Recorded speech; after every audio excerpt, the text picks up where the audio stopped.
Hi, today I wanted to talk to you about creating a letter of engagement.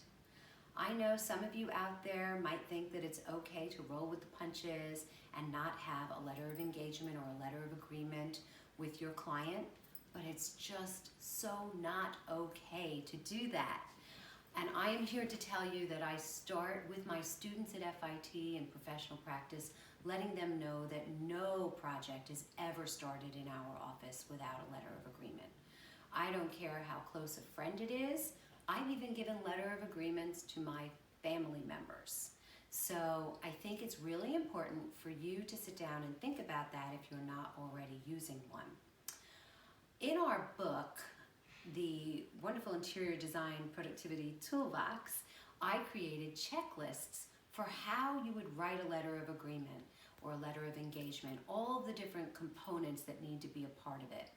Obviously, you want your logo at the top. That's really important. You want to have a header and a footer that you set up in whatever you use in Google Docs or Words or any of the other programs that you might use.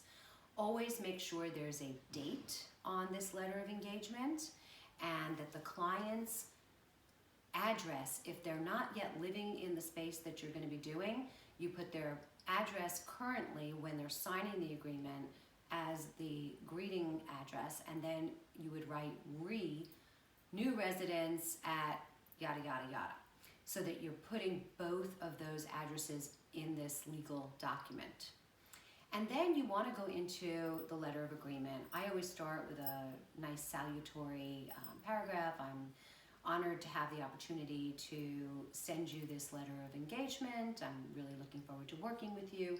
And if you put it that way, you're already presupposing that they are going to hire you. And that message then goes out to the universe and hopefully also co-creates with that client. So that's how I like to start. Then you're going to want to get into your scope of services. I always outline the entire scope of services in that first big paragraph, and I talk about which rooms we're going to be designing, how many iterations I'm going to give within that set fee, because my design fee is a set flat fee in the way that I write my agreements, and some of you may work differently, but I charge a creative services fee, and I love using that term as well. It's just a very lovely way to describe our services.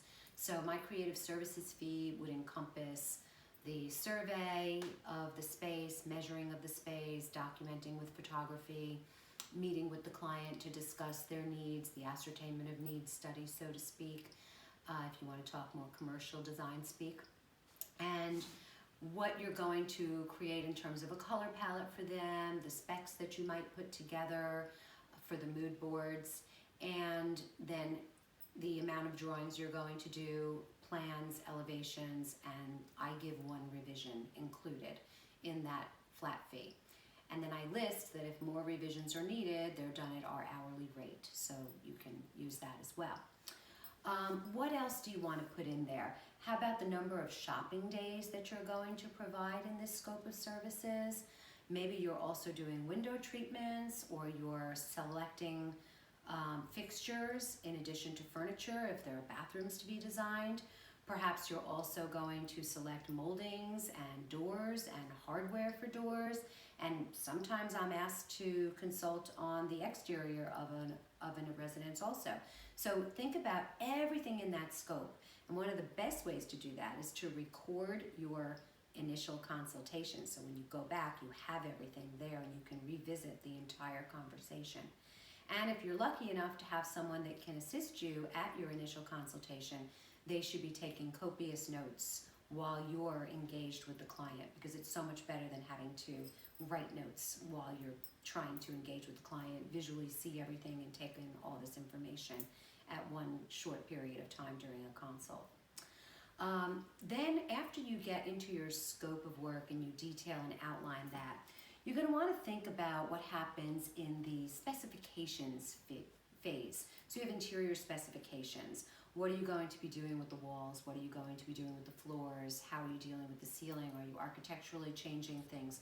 Are you going to have to engage other contractors? And is that going to be done exclusively through you, or are you going to have the client engage those professionals separately from you and you'll charge a consultation fee for that? So that's another thing that you want to talk about. Then what I move into is my purchase management phase. That is, after specs are approved, you're writing the purchase orders, you're holding stock, you're actually getting the purchase orders to the vendors, paying the deposits, checking on the orders during the time of production, paying the balances, and then moving ahead and setting up deliveries. And do you charge when you go to deliveries? We do. So I think these are all different points that you'll want to look at. And if you have my book, you'll be able to get this checklist.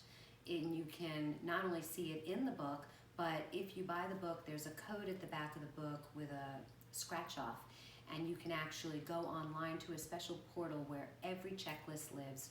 Download them, make them your own, put your own logo on them, use them with your team, and it's a really wonderful way to take this a step further.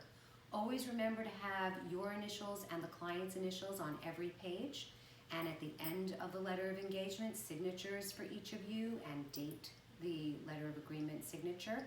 So important. Think about tax being charged. Think about other clauses like icky things like arbitration. You never want to go to court. You always want to try for arbitration. It's a kinder, gentler way to dissolve issues.